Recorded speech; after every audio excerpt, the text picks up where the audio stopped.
I sat at my vanity, watching the steam die from the ceramic cup my mother had set down 20 minutes ago, forgotten the moment she'd walked back out of my room. It didn't matter. Nothing I touched seemed to stay warm for long.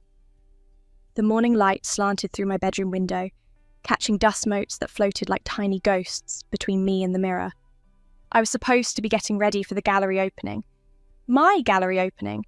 3 years of work, of late nights hunched over canvases until my back screamed and my eyes burned, of rejection letters stacked so high they'd become furniture in my studio apartment downtown. And now, finally, the Whitmore Gallery had said yes. I should have been elated. I should have been floating. Instead, I was staring at the empty hanger on my closet door where my jacket should have been. Not just any jacket. The one I'd saved for 8 months to buy, skipping lunches and walking to work instead of taking the bus because it was the exact shade of deep burgundy that made my olive skin glow and my dark hair look like it belonged in a pre-Raphaelite painting. The jacket I'd planned to wear tonight, the night that was supposed to change everything, the night my parents would finally see me. "Lena, have you seen my... Oh." My mother appeared in the doorway, her sentence dying when she saw me still in my robe. "You're not dressed yet. The car is coming in 40 minutes. My jacket is missing." "What jacket?" "The burgundy one, the one I bought for tonight." She waved her hand dismissively, already half turned to leave. "Wear something else. You have plenty of clothes." "I don't want to wear something else. I want to wear my jacket, the one I bought for tonight, for my opening." But she was already gone, her heels clicking down the hallway toward my sister's room, where the real daughter lived. I found it 20 minutes later. I hadn't meant to go into Emma's room. The door was open, which it never was, and I'd just been walking past on my way to ask my mother if she'd seen it anywhere else in the house. But there it was, draped across Emma's vanity chair like it belonged there. Like it had always been there. Like it was hers. My sister was sitting at her desk, her back to me, talking on the phone with that laugh she saved for people she wanted to impress. She hadn't heard me come in. She hadn't heard anything, really, because the world had always been too loud for her to notice me in it. I know, right? It's perfect for the museum benefit next week. I found it in my closet, and I don't even remember buying it, but whatever, it's gorgeous. In her closet. She didn't remember buying it. Because she hadn't, I stood there frozen, watching my sister casually claim ownership of the one beautiful thing I had allowed myself in 3 years of struggling. The one piece of armor I'd built for tonight's battle. And she didn't even remember taking it. "Emma?" She turned, phone still pressed. To her ear, eyebrows raised in that expression of mild annoyance she always wore when I interrupted her existence. "What?" "That's my jacket." "Oh, this?" She glanced at it, like she was noticing it for the first time. "I found it in the back hallway closet. Finders keepers." She laughed into the phone. "My sister's being dramatic. As usual. I bought that jacket 8 months ago. I've been saving it for tonight." "Lena, honestly." She finally put the phone down, sighing the way my mother sighed, like I was an inconvenience they'd both agreed to tolerate. "It was just sitting there. If it was so important, why wasn't it in your room?" "It was in my room, on my closet door, until this morning." Something flickered across her face then, something that might have been guilt in someone capable of feeling it, but it passed so quickly I wondered if I'd imagined it. "Well, I'm wearing it to the museum benefit. You can have it back after." "The museum benefit is next week. My opening is tonight." "So, wear something else." She picked up her phone again, already dismissing me. "It's not like anyone's going to be looking at you anyway. They'll be looking at the paintings." I stood there for a long moment, waiting for something. An apology. An acknowledgement. Even anger would have been something. But she'd already turned away, already laughing into the phone again, already forgetting I'd ever been there at all. I went back to my room and sat on my bed, and stared at the cold coffee and wondered why I'd expected anything different. Downstairs, I could hear my parents fussing over Emma's outfit for the benefit, even though it was still a week away. My father's voice drifted up through the floorboards, warm with the pride he'd never once directed at me. "My beautiful girl, you'll be the star of the evening."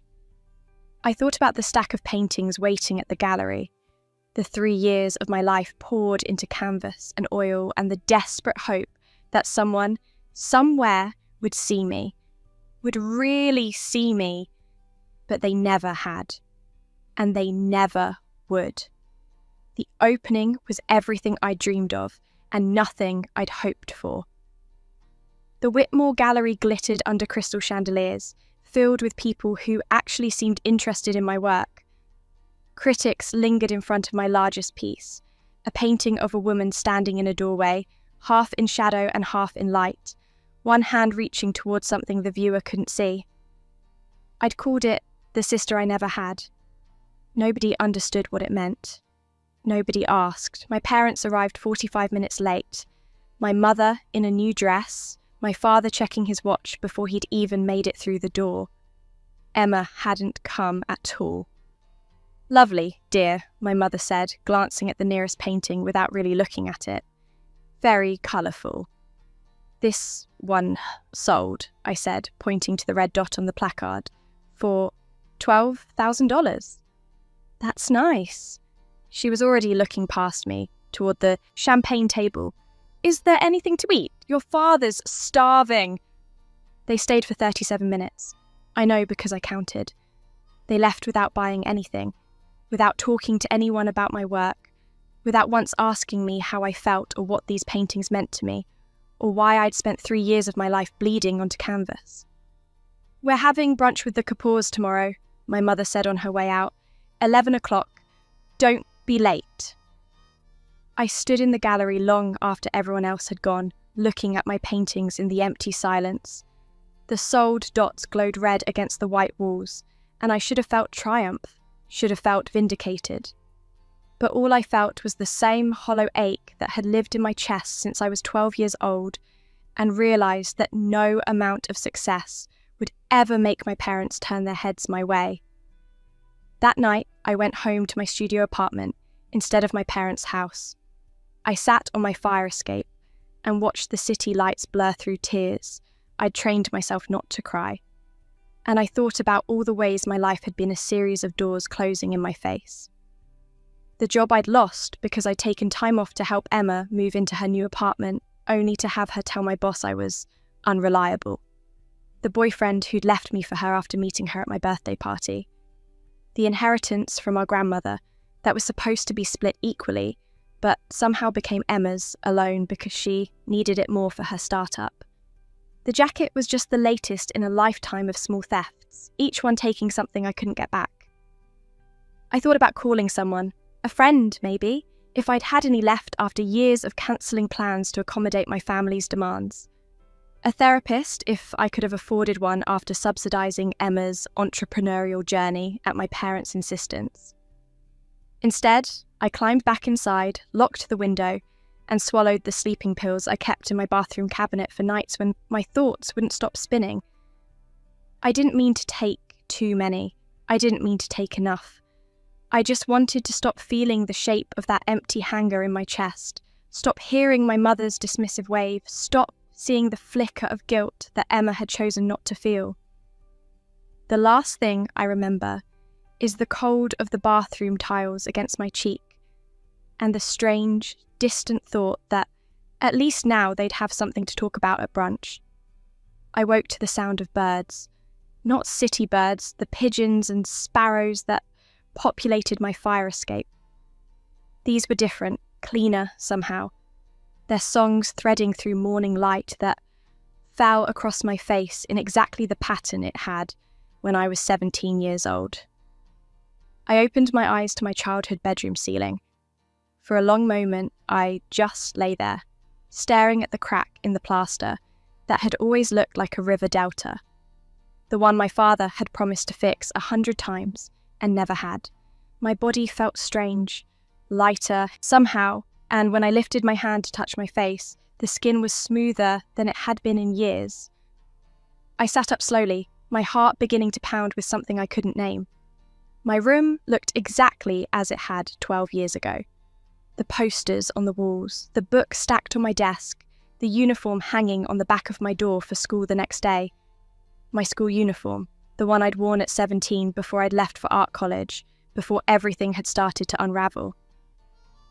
I stumbled to the mirror, and the face that stared back at me was mine, but not mine. Younger, unlined, eyes that hadn't yet learned to expect disappointment. I was 17 again. The memories came flooding back then, not the hazy half-memories of childhood, but the crystal-clear recollections of another lifetime. The gallery opening, the cold coffee, the jacket, the pills, the bathroom floor. I gripped the edge of my vanity and breathed, slow and deliberate, the way I'd learned in the therapy sessions I'd eventually saved enough to afford in my late 20s. In through the nose, out through the mouth. Count to 4. Again. I was alive. I was 17. I had been given something impossible and I would not waste it. The day unfolded around me like a script I'd already read. My mother called me down for breakfast at exactly 7:15, the same word she'd used 1,000 mornings in a row. My father rustled his newspaper without looking up when I entered the kitchen. Emma swept in at 7:30, already dressed and perfect, already commanding the attention of both parents without saying a word. I sat in my usual chair and ate my usual toast and watched them with new eyes. The way my mother's face lit up when Emma spoke, the way my father put down his paper to listen to her, really listen, when he'd never once done the same for me. The small, subtle ways they'd been telling me my whole life that I was the supporting character in my own story. But I wasn't. Not anymore. "Lena, you're being very quiet this morning." My mother's voice cut through my observations, sharp with the particular irritation she reserved for me. "Are you feeling well?" "I'm fine," I said. "Just thinking." "Well, think faster. You'll be late for school." I finished my toast and washed my plate and walked to school the same way I'd walked it 1,000 times before. But everything looked different now. The trees seemed greener, the sky bluer, the air fresher against skin that had never known the weight of adult grief. I was carrying 12 years of memory in a 17-year-old body, and I felt simultaneously ancient and newborn. I knew what was coming. All of it. The boyfriend who would leave me for Emma. The grandmother who would die in 3 years, leaving an inheritance that would somehow become my sister's alone. The art school acceptance letter that my parents would try to talk me out of, because creative careers aren't stable, Lena. Think of your future. The jacket. Always, eventually, the jacket. But this time, I would be ready. The first divergence came 3 days later. I was in my room, working on a painting I'd originally abandoned because my mother had called it a waste of time, and my father had suggested I focus on something more practical. In my first life, I'd put down my brushes and never picked them up again until college, losing 3 years of practice that I'd spent the rest of my 20s trying to recover. This time, when my mother appeared in my doorway with that familiar expression of faint distaste, I didn't stop painting. "Lena, your father and I are taking Emma to look at cars this afternoon. You'll need to start dinner." "I'm working on something." "You're playing with paints. There's a difference." I kept my brush moving, adding depth to the shadow I was building in the corner of the canvas. "I'll start dinner when I'm done." Silence. Long enough that I knew she was staring at me, trying to reconcile this response with the daughter she'd trained to comply. "Excuse me?" I said, "I'll start dinner when I'm done, around 6. That gives you 3 hours to look at cars." I could feel her eyes on the back of my head, could feel her calculating how to reassert control. But I didn't turn around, didn't give her the eye contact she needed to leverage. Finally, she made a sound of frustration and walked away. I smiled at my canvas and kept painting. The boyfriend came next. Arjun, with his easy smile and his wandering eyes, who had made me feel special for exactly 3 months before meeting Emma at a school function and deciding that perhaps the prettier sister was worth the upgrade. In my first life, I'd cried for weeks. I'd blamed myself, wondered what I'd done wrong, what I lacked that my sister possessed. I'd let it hollow me out, this time when he approached me after chemistry class, with that hopeful expression that meant he wanted something. I smiled at him with all the warmth of a closed door. "I think we should take a break," I said before he could speak. His face went through a fascinating series of expressions. Surprise, then confusion, then the particular kind of wounded pride that men wore when they were denied the chance to do the rejecting. What? Why? Because I deserve someone who's actually interested in me. I gathered my books and stood. And you deserve the chance to figure out what you actually want. I walked away while he was still sputtering, and I didn't look back. That evening, Emma mentioned casually at dinner that Arjun had asked her for my number. He wanted to apologise or something, she said, studying her nails. I told him you probably wouldn't want to talk to him. That was considerate of you. She looked up, searching my face for hurt, for jealousy, for any of the emotions she'd come to expect. Finding nothing, she frowned slightly and returned to her nails.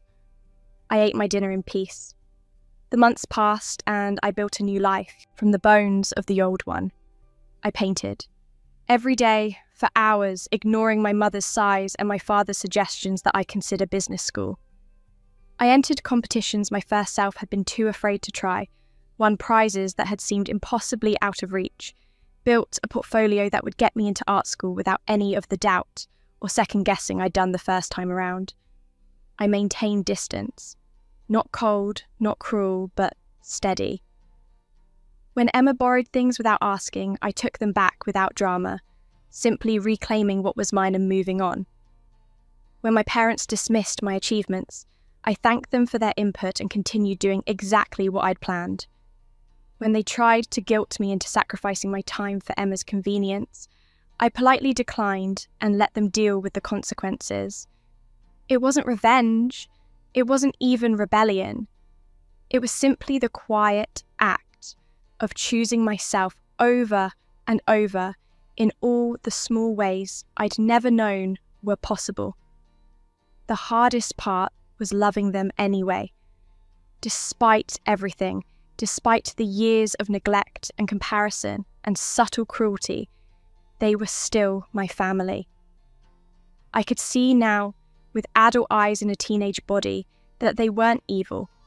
They were simply limited, shaped by their own parents' failures, passing down patterns they'd never examined. It didn't make it hurt less, but it made it hurt differently. The day my grandmother announced she was updating her will, I knew what was coming. In my first life, I'd been absent from this conversation, conveniently scheduled to work at my after-school job, while my parents and Emma sat with grandmother in the study. I'd come home to find it settled, the money divided in a way that somehow left me with nothing. This time, I called in sick to work and sat in that study with them. My grandmother, frail but sharp-eyed, looked at me with something that might have been approval. "Lena, I didn't expect you to be here." I wanted to be part of this conversation. My mother shifted uncomfortably. "Lena, this is really a matter for..." "I know what it's a matter for." I kept my voice calm, level. "And I'd like to be included." The conversation that followed was nothing like my first life. When my father suggested that Emma's business plans would benefit from a larger share of the inheritance, I spoke up. "I have plans too. Art school isn't free." "Art school," my mother said, as if I'd suggested professional basket weaving. "Our art school. And I'd like grandmother to know that I intend to use my education to support myself, to build something meaningful just like Emma plans to do with her startup."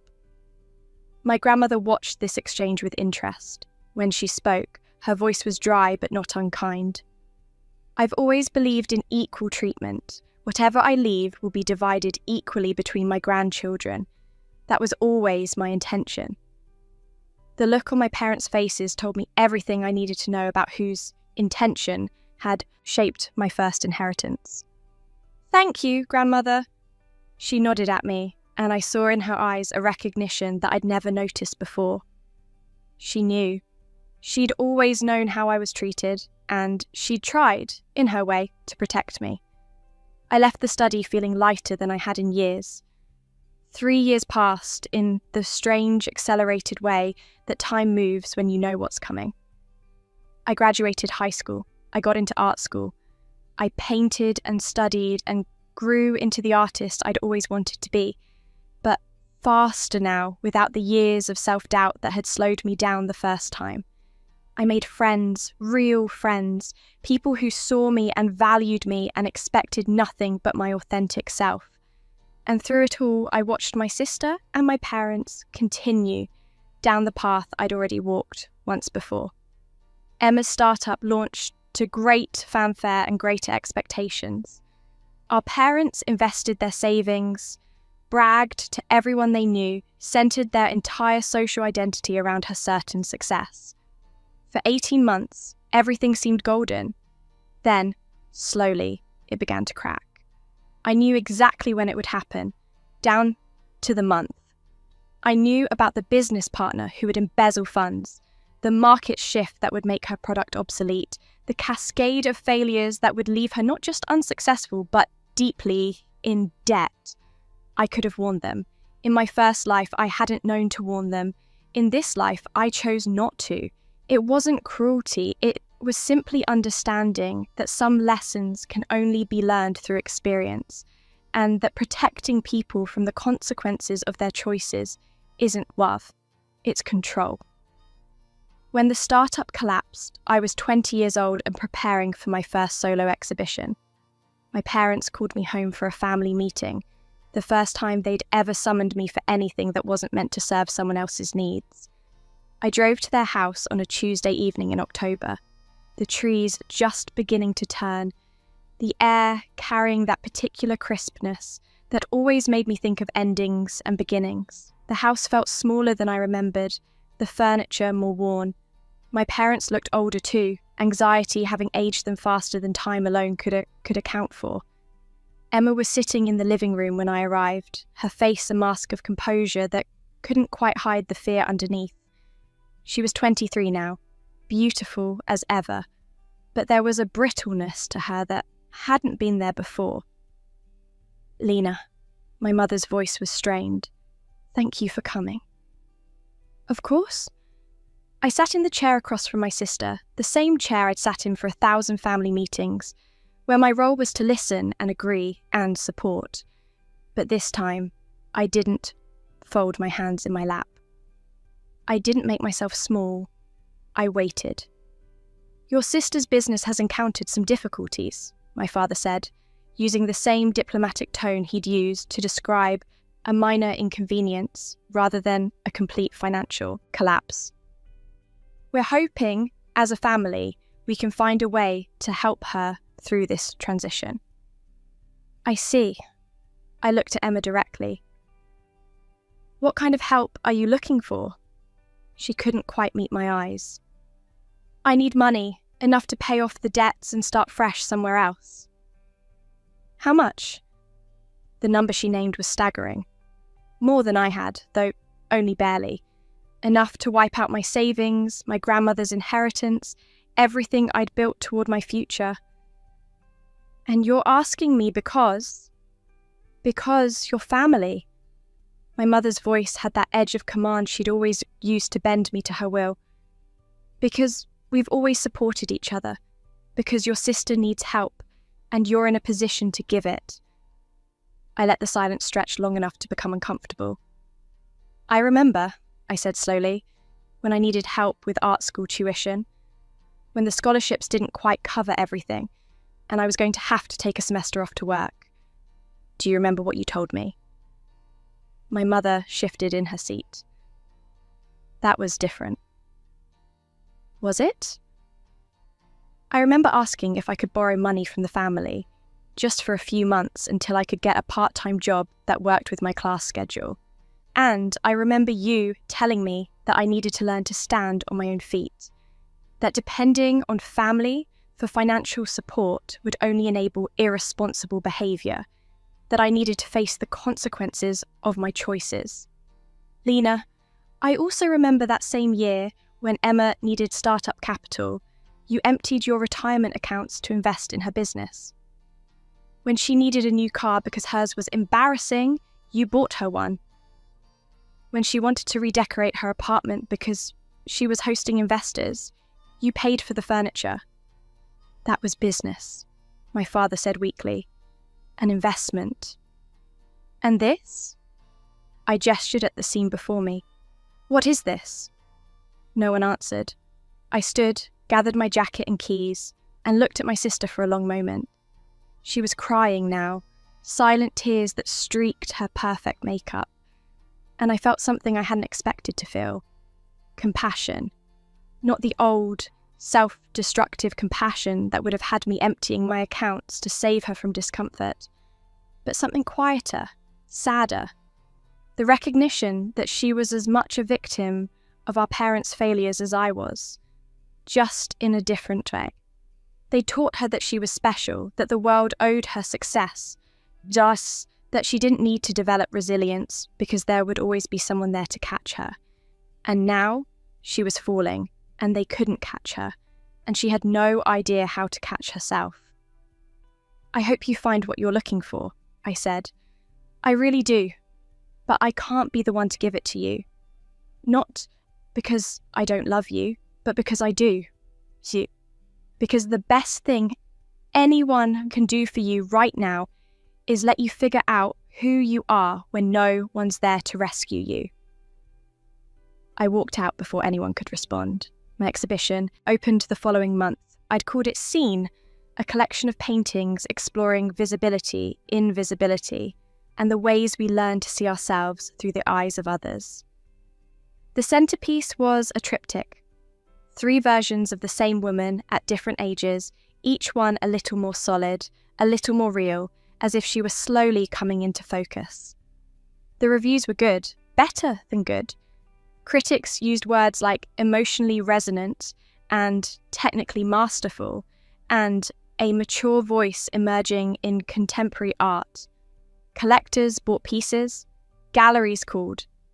But the moment that mattered came near the end of the opening, when I was standing alone in front of the triptych, a glass of champagne warming in my hand. Lena. I turned to find my sister standing behind me, dressed simply for once, her face bare of makeup and her eyes red from crying. Emma. She stood there for a long moment, looking at the paintings, looking at the sold stickers, looking at the people who were looking at my work with the kind of attention she'd always assumed was her birthright. I didn't know you could do this, she said finally. You never asked. She flinched, but she didn't turn away. No, I didn't. We stood in silence, 2 sisters separated by years of competition and comparison, finally facing each other as something like equals.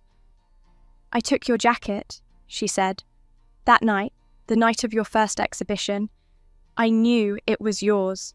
I took it anyway because I was jealous, and I hated myself for being jealous, and I thought if I had something of yours, something you'd worked for, maybe I'd feel less small. I thought about that jacket, the burgundy one, the one I'd saved for 8 months to buy. In my first life, it had been a symbol of everything I'd lost. In this life, I'd never bought it at all. There had been no need. I'd known even at 17 that no piece of clothing could give me what I was looking for. I know, I said. You know? I've always known. She started crying again, but differently this time. Not the performative tears of someone seeking rescue, but the raw, ugly crying of someone finally facing something they'd spent their whole life avoiding. I don't know how to be me, she whispered, without being better than you, without being Mum and Dad's favourite. I don't know who I am when I'm just me. I reached out and took her hand. It was the first time I'd touched my sister with genuine affection in longer than I could remember. Then maybe it's time you found out. 3 years after that night, I stood in the garden of my parents' house, watching the sun set through trees I'd climbed as a child. The air smelled like autumn again, like endings and beginnings, like the particular quality of light that had always made me reach for my paintbrush. Things were different now. Emma had gone back to school, quietly, studying social work of all things. The experience of losing everything had cracked her open in ways that proved, surprisingly, to be survivable. We talked now, really talked, about our childhood, about our parents, about all the ways we'd been set against each other by people who should have known better. We weren't friends yet, maybe we never would be, but we were sisters, finally, in something more than name. My parents had aged, as parents do, and with age had come a kind of reckoning. They'd watched Emma rebuild herself from nothing. They'd watched me succeed without their support or approval, and slowly, painfully, they'd begun to question the choices they'd made, the patterns they'd followed, the daughter they'd overlooked. It wasn't the grand apology I'd once dreamed of. There were no tearful confessions, no dramatic scenes of recognition and regret. Instead, there were small moments. My mother asking about my paintings with genuine curiosity. My father attending my exhibitions without checking his watch. Both of them learning, slowly, to see me as a person rather than a shadow.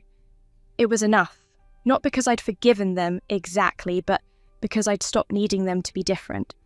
I'd stopped measuring my worth against their ability to see it. I'd learnt, finally, that my own eyes were the only ones that mattered. On this particular evening, I'd come to collect a few things I'd left in my childhood room. Boxes of old sketches and notebooks that I wanted to incorporate into my next exhibition. The theme was memory, reconstruction, the stories we tell ourselves about who we used to be. I was in the attic, sorting through boxes, when I found it. A jacket, burgundy, the exact shade of deep wine that made my olive skin glow, and my dark hair look like something from a painting, but it wasn't my jacket. This one was old, vintage, with slightly different buttons and a different cut. A tag inside read Grandma's Treasures in my mother's handwriting. My grandmother's jacket. I held it up to the fading light, remembering suddenly a photograph I'd seen once years ago of my grandmother as a young woman.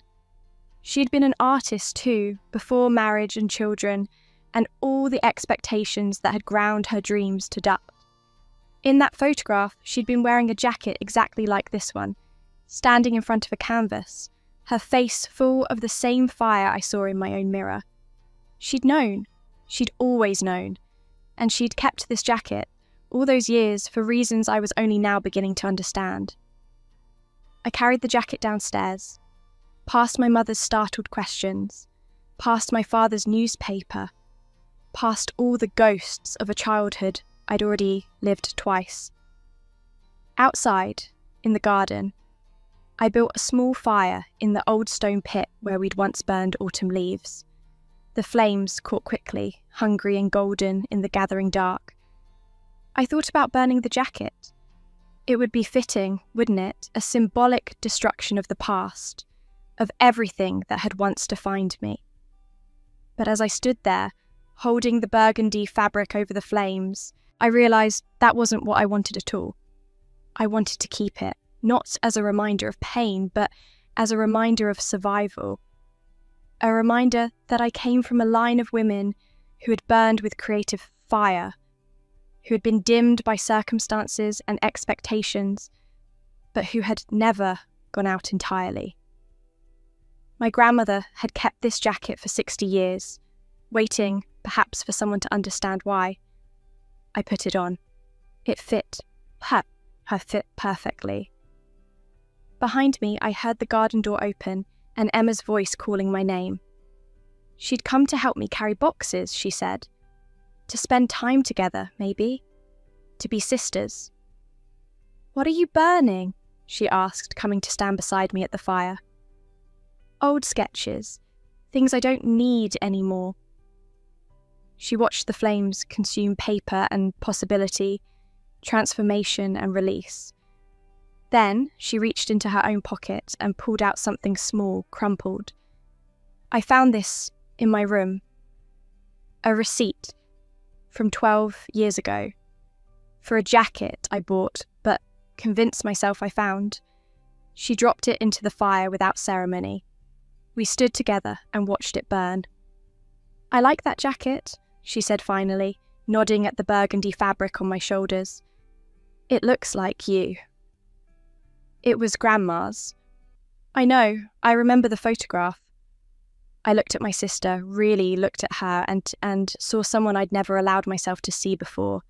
Someone who had been as lost as I was, just in a different direction. Someone who was finding her way back to herself the same way I had. "Do you want to come to my studio tomorrow? I could use a model for a new series I'm starting." She smiled, surprised, uncertain. "You want to paint me?" "I want to paint us. Who we were, who we're becoming, the sisters we never got to be."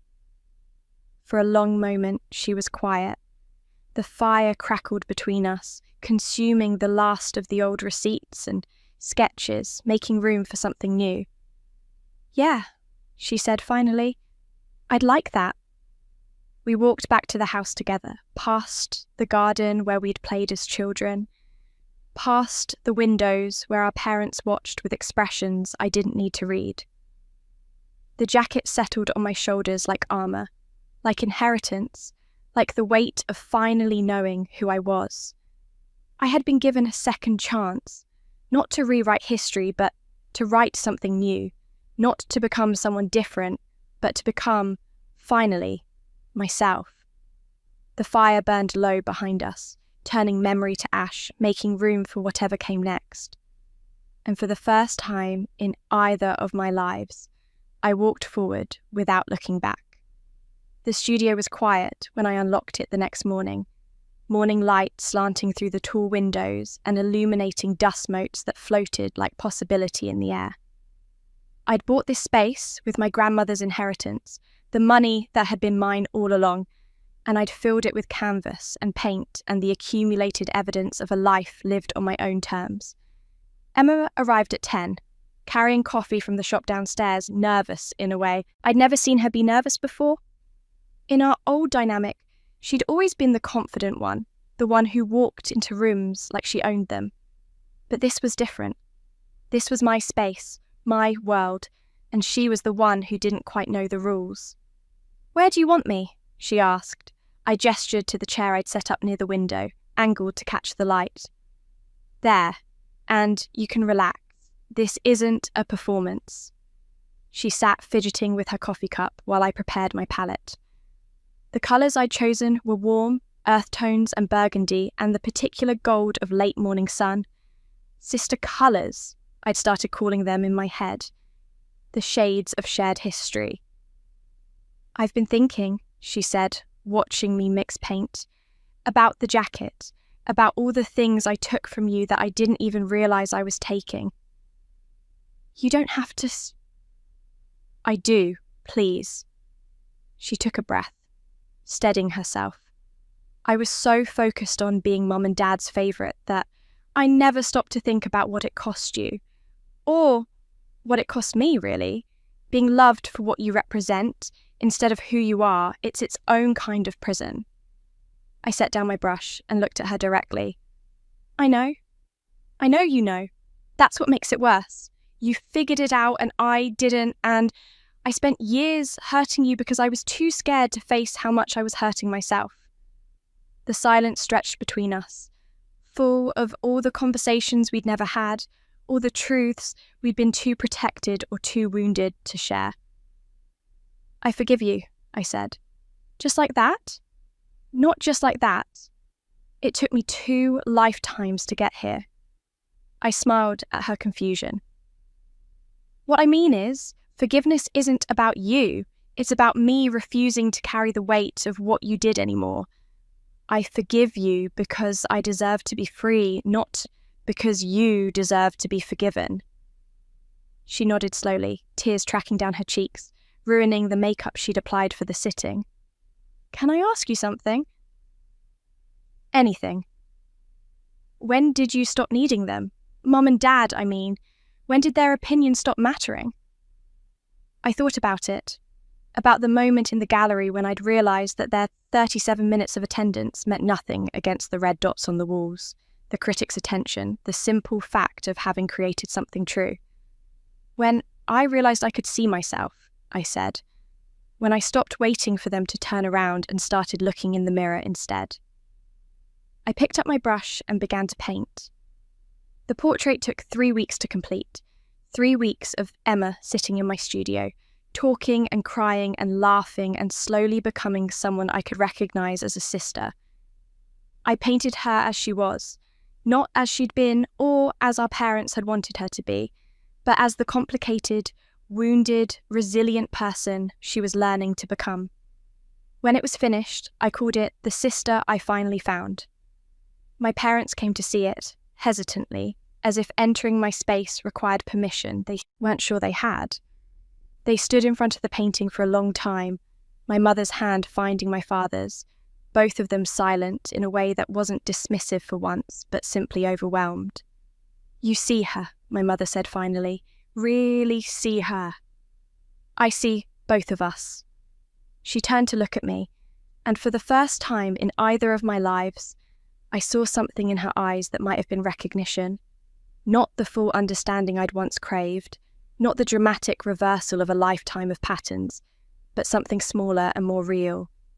A beginning. "I'm sorry," she said, "for all the things I didn't see. For all the ways I failed you. I know." Does that make it better? I thought about the cold coffee on my vanity table, the empty hanger on my closet door, the thousands of small wounds that had accumulated into something nearly fatal. I thought about the bathroom floor and the sleeping pills, and the resignation that had felt, in that moment, like peace. I thought about waking up to birdsong and morning light and the impossible gift of a second chance. "It makes it different," I said. "Different is a start." Outside my studio window, the city hummed with life, thousands of stories unfolding in thousands of rooms, each one as complicated and painful and full of potential as my own. Somewhere out there, a girl was learning to make herself small. Somewhere, a sister was taking what wasn't hers. Somewhere, a mother was turning away without realising what she was leaving behind. And somewhere, in a studio, filled with light and paint and the accumulated evidence of survival, a woman was finally learning to see herself. I walked my parents to the door, watched them make their way down the street toward their car, towards the house where I'd grown up, and the patterns they were slowly, imperfectly beginning to change. Then I went back to my easel and started a new canvas. This one would be different. Not a portrait, not a memory, but something forward-looking. A painting of a woman standing in a doorway, 1 foot in shadow and 1 in light. Not reaching for anything, but simply standing, present, complete. I called it Here. The burgundy jacket hung on a hook by the door, catching the afternoon sun, and I painted with its warmth at my back. The weight of inheritance transformed into something like wings. This was my life now. This was always my life. The one I'd earned through survival and silence, and the quiet, revolutionary act of refusing to disappear. The coffee on my desk was still warm. I drank it while I painted, and I didn't wait for anyone to bring me more.